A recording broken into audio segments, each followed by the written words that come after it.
जय बद्री विशाल। तो आज सुबह सुबह 4:30 बजे बद्रीपुरी से अपना ब्लॉग स्टार्ट कर रही हूँ और अभी हमारी तैयारी हो गई है भगवान नारायण के दर्शन के लिए जाने। आज सुबह सुबह खुलने वाले हैं कपाट, तो अभी हमारी भी तैयारी हो चुकी है। तो चले चलो। जय बद्री विशाल भगवान की जय हो।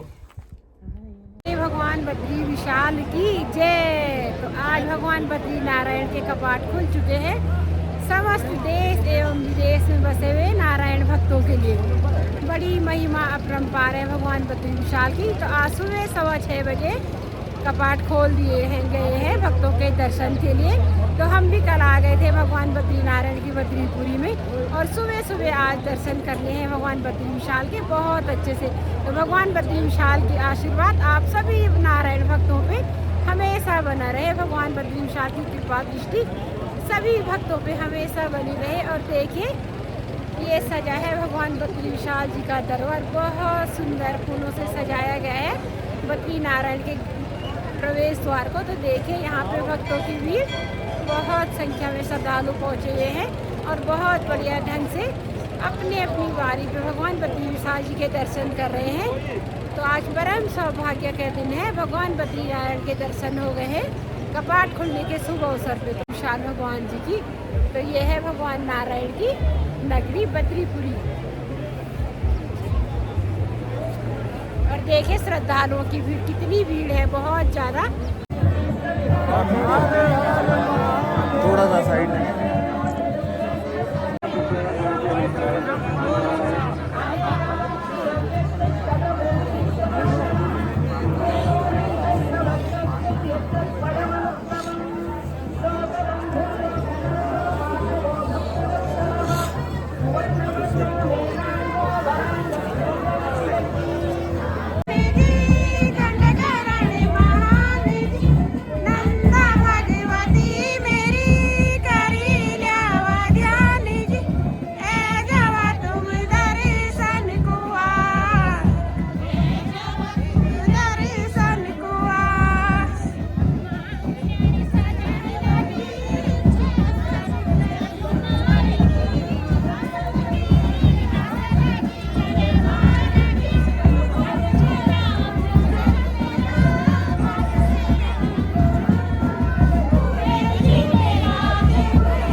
सामने देखे हिमालय की चोटियाँ पूरी बर्फ से लगी हुई, बहुत ही सुंदर, इतनी सुंदर लग रही है भगवान बद्री विशाल के कपाट खुलने के अवसर पे। बहुत बढ़िया श्रद्धालु बहुत बढ़िया ढंग से यहाँ पे नारायण के दर्शन कर रहे हैं, बहुत ही बढ़िया। तो ये देखिए भाई,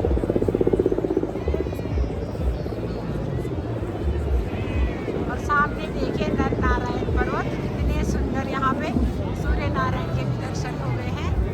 तो बहुत बढ़िया यहाँ पे श्रद्धालु बहुत ही श्रद्धा से दर्शन कर रहे हैं भगवान बद्री विशाल जी के। पूरी बद्रीपुरी का दृश्य देखिए। और ये सुंदर यहाँ से सामने से नीलकंठ पर्वत का एक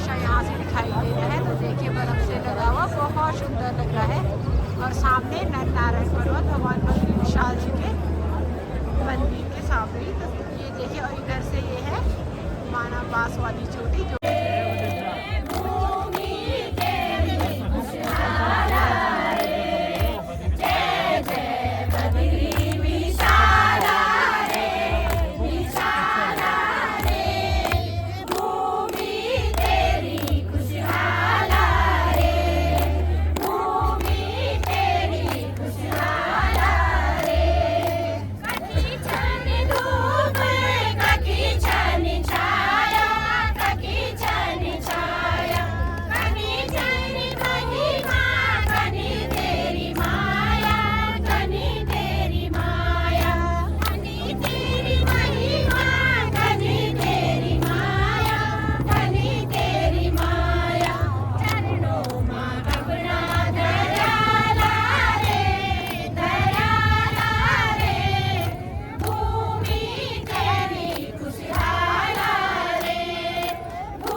तो जय हो भगवान बद्री विशाल जी की। तो भगवान बद्री नारायण के दर्शन करने के पश्चात अभी हम आ गए हैं खाक चौक आश्रम श्री बद्रीनाथ धाम में।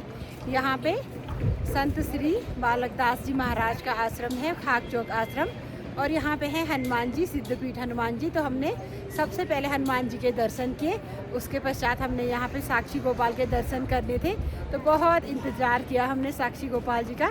साक्षी गोपाल जी महाराज जी के साथ थे। तो थोड़ी देर इंतज़ार करने के पश्चात अभी साक्षी गोपाल जी भी आ गए हैं यहाँ पे अपने भक्तों को दर्शन देने के लिए। की जय।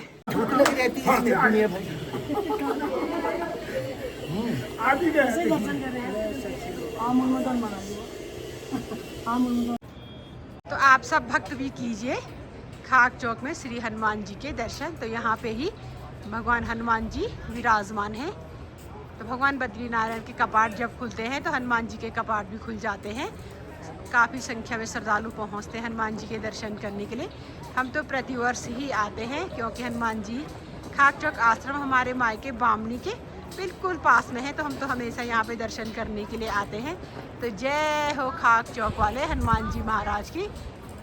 और यहाँ पे सारे भक्त पहुँचे हुए हैं और सामने दिख रहा है नीलकंठ पर्वत।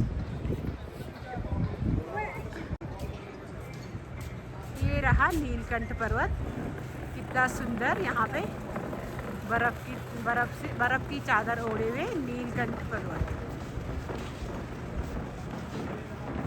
और यह है पूरा खाक चौक आश्रम जहाँ पे कि हजारों संख्या में यहाँ पे संत विराजते हैं। जय बद्री विशाल। आज का भोजन प्रसाद खाक चौक आश्रम में। खाक चौक आश्रम में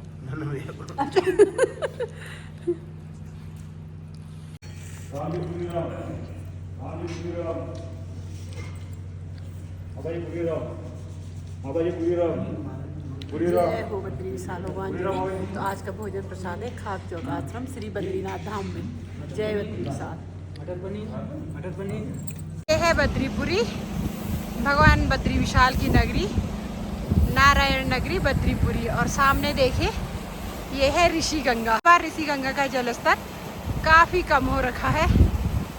और सामने देखिए नीलकंठ पर्वत, ये रहा सामने पूरा बर्फ से ढका हुआ नीलकंठ पर्वत।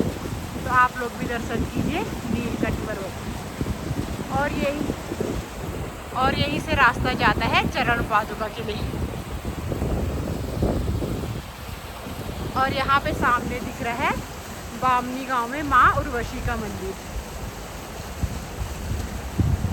का मौसम देखिए इतना सुहावना गजब का हो रखा है। तो जय हो भगवान बद्री विशाल की। तो अभी हम हैं लीला ढूंगी पे।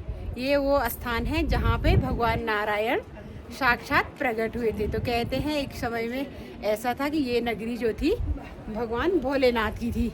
तब भगवान बद्री विशाल यहाँ पे नहीं थे, तो ये नगरी भगवान भोलेनाथ की नगरी हुआ करती थी। तो एक दिन माता पार्वती और भगवान भोलेनाथ पूरे यहाँ पे जब भ्रमण कर रहे थे, तो जब यहाँ पे इस स्थान पे पहुँचे, ये जो शिला है यहाँ पे इसको लीला ढूंगी बोलते हैं। लीला ढूंगी मतलब इस पत्थर पे भगवान ने लीला की थी। तो भगवान नारायण यहाँ पे बाल स्वरूप में और रोते हुए माता पार्वती को दिखे। तो माता पार्वती ने भगवान भोलेनाथ से बोला कि हम इस बच्चे को ले लेते हैं गोद में। तो भगवान भोलेनाथ तो जान चुके थे कि ये नारायण की ही कोई लीला है। तो भगवान भोलेनाथ मना कर देते हैं कि नहीं, लेकिन माता पार्वती नहीं मानती है और अपनी गोद में लेके भगवान को ले चलते हैं। तो माता पार्वती और भगवान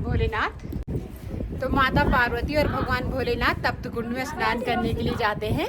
और जो भगवान के बाल स्वरूप थे उनको जो बद्री विशाल जी का मंदिर है वहाँ पे रख लेते हैं कि अभी हम नहा के आएंगे फिर बाल स्वरूप को लेंगे। लेकिन जब भगवान भोलेनाथ और माता पार्वती तप्त कुंड से नहा के वापस पहुँचते हैं, तब तक भगवान नारायण अपने पूरे स्वरूप में आके, और जब माता पार्वती वो दरवाज़ा खोलने लगती है तो कहते हैं कथा के अनुसार कि दरवाज़ा नहीं खुलता है। भगवान नारायण विराजमान हो जाते हैं अपने बद्रीनाथ के मंदिर में।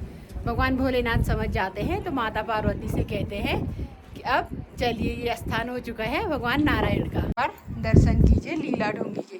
यहीं पे भगवान नारायण प्रकट हुए थे। ये बहुत ही पवित्र स्थान है। जय हो प्रभु।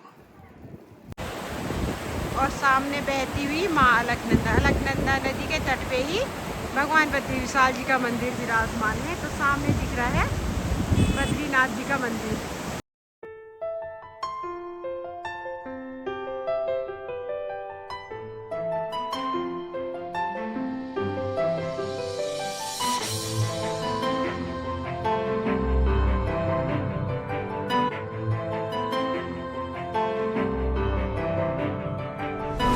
सामने है बामनी गांव, बद्रीपुरी के बिल्कुल साथ में बामनी बद्रीनाथ, जहाँ की हम ध्यानिया हैं। तो भैया आज बहुत बढ़िया ढंग से बद्रीनारायण के दर्शन कर रहे हैं और अभी तैयारी है वापस नैगड़ी जाने की। आज का रात्रि विश्राम नैगड़ी में ही है, कल भी वहीं थे भाई साहब के यहाँ पे। तो चलिए इस वीडियो को यहीं पे क्लोज कर देते हैं। आप सबको बद्रीपुरी की वीडियो पसंद आए कीजिए, कमेंट कीजिए और अपने दोस्तों के साथ शेयर कीजिए। जय बद्री विशाल। कल मिलते हैं एक और नई वीडियो में, वो भी बद्रीपुरी की।